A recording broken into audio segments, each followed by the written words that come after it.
La muerte llama a la muerte. Quisiera advertirles antes que nada que lo que están por escuchar fueron experiencias que viví por decisión propia. Nadie me obligó a realizarlas. A su vez, fui advertido y actualmente sigo pagando las consecuencias. Me presentaré como Rubio. Hoy en día tengo 36 años y solía vivir en Guadalajara, Jalisco. Hasta que mi madre y mi padre tuvieron problemas, nos tuvimos que mudar a Tepic, Nayarit, dejando solo a mi padre en Guadalajara. Todo esto cuando apenas cumplía los 19 años. Fue en este lugar donde conocí a un amigo a quien llamaré Pájaro. Mi madre siempre me dijo que tuviera cuidado con Pájaro. Tenía en su rostro una cicatriz que le recorría la frente de lado a lado, y eso no le gustaba a ella. Era una persona muy rara, pero fue el primer amigo que tuve en Tepic. Además, la cicatriz había ocasiones en las que no se le notaba. Él me llegó a invitar a seguir un culto a la Santa Muerte Magnífica. Me decía que era muy diferente a la Santa Muerte que todo mundo conocía, debido a que la Magnífica te seguía, te brindaba su protección y te escuchaba. Además, te hacía los favores que pedías siempre y cuando tú la adoraras y le hicieras también favores. Yo apenas estaba adaptándome al mundo y no sabía qué hacer con mi vida. A consecuencia de lo que había pasado con mi padre, yo dejé de creer en Dios y tenía la sensación de que nos había abandonado como familia. Así que no tenía nada que perder. Acepté unirme al culto. Pájaro me comentó que no me arrepentiría de mi decisión y que pronto me daría instrucciones. Yo trabajaba por la mañana en una pollería. Muy de madrugada me levantaba y sin desayunar me iba a trabajar. Casi siempre era a las 3 de la mañana cuando recibíamos el pollo y lo preparábamos para la venta muy temprano. Después de mediodía ya tenía libre. Fue a la salida del trabajo que Pájaro ya me estaba esperando. Me entregó un cuaderno con la pasta negra. Me pidió que lo leyera con calma y siguiera sus instrucciones al pie de la letra. Era importante que me aprendiera su contenido y, si pasaba la prueba, prácticamente ya estaría del otro lado. Mi madre trabajaba en el mercado Juan Escutia, así que regresaba casi siempre después de las 6 de la tarde. Eso me daba tiempo para leerlo. Me senté un rato en el sillón de la sala y lo hojeé un rato. Parecía todo escrito por Pájaro, con muy mala ortografía, dibujos obscenos por todas partes y rayones. Llegó un momento en el que pensé que se trataba de una broma de él, pero en cuanto estuve a punto de cerrarlo, me di cuenta que tenía un apartado en negro. Eran casi la cuarta parte del cuaderno. Me adelanté y vi una advertencia allí escrita con otro tipo de letra y en color rojo. La nota decía que si estabas dispuesto a seguir leyendo, yo estaría aceptando a la Santa Muerte Magnífica en mi vida y no había vuelta atrás. Al dar la vuelta a la página, me topé con una serie de instrucciones para invocarla. Las leí con detenimiento y me di cuenta que no necesitaba de varias cosas en especial. Lo necesario lo tenía en casa, y si la invocación era todo un éxito y yo seguía con vida, podría formar parte del culto. Esa tarde conseguí todo lo necesario: 4 veladoras, un espejo donde pudiera verme de cuerpo completo y un cobertor que lo pudiera cubrir. No sabía qué podía ocurrir, no tenía nada más que perder, así que antes de realizar el ritual me dispuse a cenar y platicar con mi madre como si fuera la última vez que la vería. Esa noche que pasé con ella nunca la he olvidado. Puse seguro a la puerta. Coloqué el espejo sobre la pared y encendí las 4 veladoras. Las instrucciones mencionaban que quedaran colocadas alrededor mío y no muy alejadas. Tenía que procurar que no se apagaran. En caso de que el ritual fuera exitoso, se apagarían por sí solas. Apagué la luz y me coloqué justo en el centro de las veladoras mirando al espejo. Podía sentarme. Lo importante era no dejar de mirarlo. No sé cuánto tiempo pasó, pero nada sucedía. Mi cabeza se imaginó a Pájaro riéndose de mí, así que me dispuse a terminar con ese juego. Pero de pronto una de las veladoras comenzó a parpadear. Pensé que quizás había sido yo quien provocó el movimiento de la llama, pero después de quedarme un rato sin moverme, me di cuenta que seguía luchando por seguir encendida hasta que de pronto se apagó. Un sonido estruendoso se escuchó afuera de mi habitación. Yo me quedé pasmado por unos segundos. Un ruido tan fuerte pudo haber despertado a cualquiera, incluso a mi madre, que tenía el sueño muy pesado, pero no pasó nada. Incluso ni los perros se pusieron a ladrar. Entonces la segunda veladora comenzó a titilar. La llama estaba por apagarse y al hacerlo, un segundo estruendo se escuchó. Pero a diferencia del primero, parecía acercarse a donde yo estaba. Esto no venía en las instrucciones, así que pensé que era parte del ritual. Mi corazón comenzó a latir muy fuerte. No sabía qué podía sucederme. De pronto, la tercera veladora se apagó. El estruendo se escuchó prácticamente afuera de mi habitación. Me comencé a alterar. Ya no quería continuar con esto. Me acerqué a la veladora y apenas le soplé, se apagó. Ya no supe si la había apagado yo o si lo hizo por sí sola como las demás. Quedé completamente a oscuras. Esperaba que se escuchara el fuerte ruido, pero no pasó nada. Mis ojos ya se estaban acostumbrando a la oscuridad, así que miré a mi alrededor. No había nada fuera de lo normal. Aliviado, respiré un poco, así que decidí guardar todo pensando en que las cosas ya habían terminado. Pero en cuanto vi mi reflejo en el espejo, no di crédito a lo que estaba en él. Detrás de mí se encontraba una figura alta, cubierta por lo que parecía ser una capucha negra. Miré hacia atrás y no había nada. Las instrucciones mencionaban que me quedara quieto, en silencio, y solo observara mi reflejo. Intenté mantener la cordura y quedarme tranquilo. No era sencillo ver aquella cosa detrás de mí. Podía sentir cómo los vellos de mi nuca se erizaban. Yo ya estaba temblando de miedo. A pesar de la oscuridad en la habitación, comencé a notar que mi rostro comenzaba a modificarse.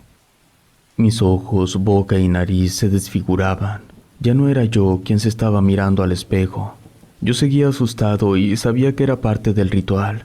Recordé que para finalizarlo era necesario cubrir el espejo con el cobertor para que la magnífica se fuera. Se lo puse encima y en un segundo el ambiente se tornó menos tenso. Sentí un alivio instantáneo.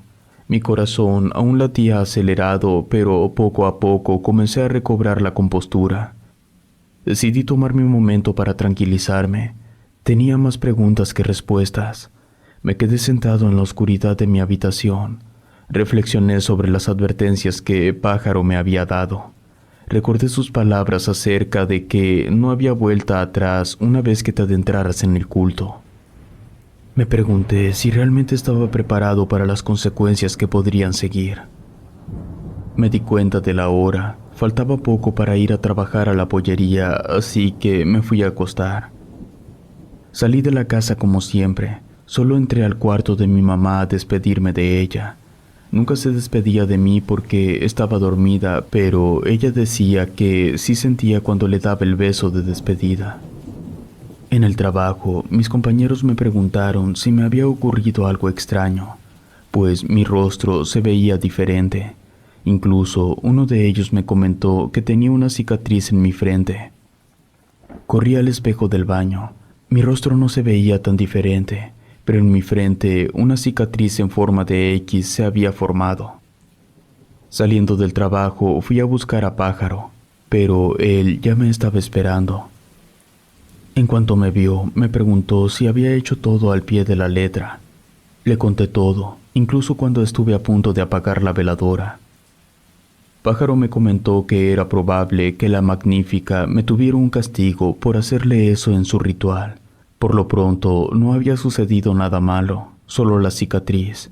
Y si ese era mi castigo por llevar a cabo algo que no comprendía, aceptaría las consecuencias. Le entregué a Pájaro su cuaderno en mi casa. Le comenté que necesitaba descansar porque ya tenía horas sin dormir. Además, faltaba poco para que regresara mi madre, y ella no le gustaba verlo allí.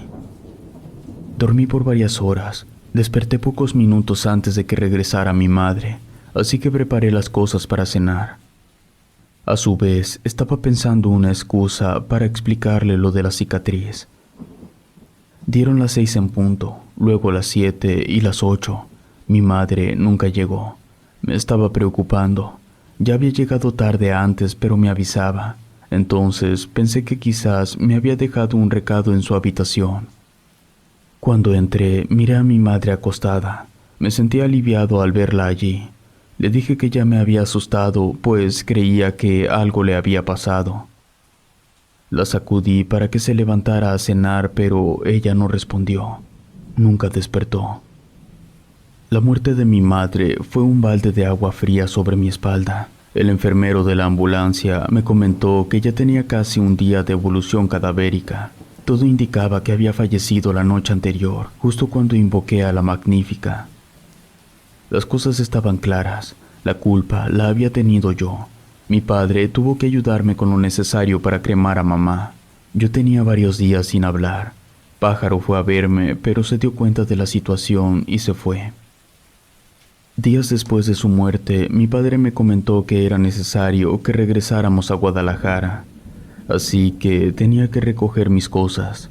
Subí a mi habitación y al entrar aún estaba cubierto el espejo con el cobertor. Ya no tenía miedo, quería respuestas, quería desafiar a la Magnífica. Quité el cobertor y allí estaba. Su reflejo se veía detrás de mí como la última vez. Le exigí que me devolviera a mi madre, que si quería a alguien que me tomara a mí, pues ella no tenía nada que ver en eso. No sabía si me estaba escuchando o no, solo estaba levitando detrás de mí. Y entonces me contestó. Su voz tenebrosa retumbó en mi cabeza. Era áspera y profunda. Me dijo que mi madre ya estaba muerta cuando ella llegó. Su muerte la había atraído, pero ella no se lleva las almas al más allá. Fue todo lo que dijo, y luego se desvaneció. Le pedí a mi padre un día más antes de partir.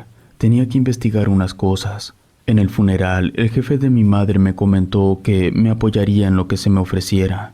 Así que fui al mercado Juan Escutia para preguntarle si mi madre se había quejado de algo o si había notado algo diferente en ella. Él me comentó que mi madre tenía días quejándose de una punzada en el pecho, pero nunca hizo nada por ir al doctor para no faltar al trabajo y no perder dinero. Y justo cuando me despedí de él, me dijo algo que me dejó perplejo. Tu cicatriz ya no la tienes. 2 días después me fui a vivir a Guadalajara nuevamente. Tenía el presentimiento de que si me cambiaba de residencia, mi vida mejoraría. A medida que pasaron los días y los meses, comencé a experimentar cosas en la casa de mi padre. Mi salud se debilitó, mis relaciones personales se volvieron tensas y mi padre comenzó a notar los cambios en mí. Había adquirido una fobia por verme al espejo. No quería ni voltear a cualquier lugar que se reflejara mi rostro. Yo sabía que la Magnífica estaba allí. Busqué refugio en el templo del expiatorio, pero aún así, cuando salía de él podía sentir su presencia detrás de mí. Me sentía constantemente observado y perseguido, y las decisiones que tomaba parecían estar controlándome por una fuerza misteriosa. Sabía que tenía que intentar escapar de sus garras. Una noche, cuando estaba cenando con mi padre, él me preguntó qué me había pasado en la frente. Toqué con mi dedo y noté el surco de la cicatriz. Horas más tarde me encerré en mi habitación y me miré al espejo. Allí estaba detrás de mí. Me quedé en silencio unos minutos. Ella no se iba, estaba allí para escucharme. Me arrodillé y le rogué que me dejara ir. Yo no quería pertenecer más a su culto. Ella no decía nada. Entonces, de alguna manera, la respuesta llegó a mi cabeza.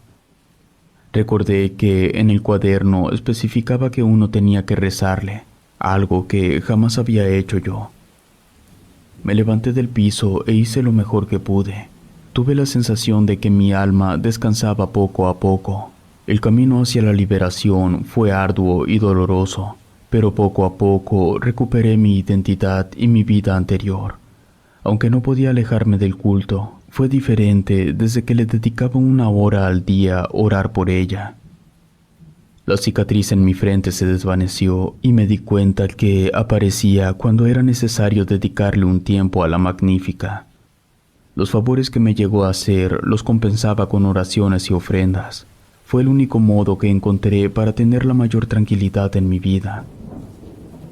Hoy, años después de haber iniciado esta oscura etapa de mi vida, puedo mirar hacia atrás y darme cuenta de mis errores. Aunque pagué un alto precio por mis decisiones, acepté las consecuencias. Les comparto mi historia para advertirles sobre los peligros de caer en cultos oscuros y para recordarles que siempre hay esperanza y oportunidad de cambiar el rumbo. La oscuridad puede ser seductora. Relato escrito y adaptado por Lengua de Brujo.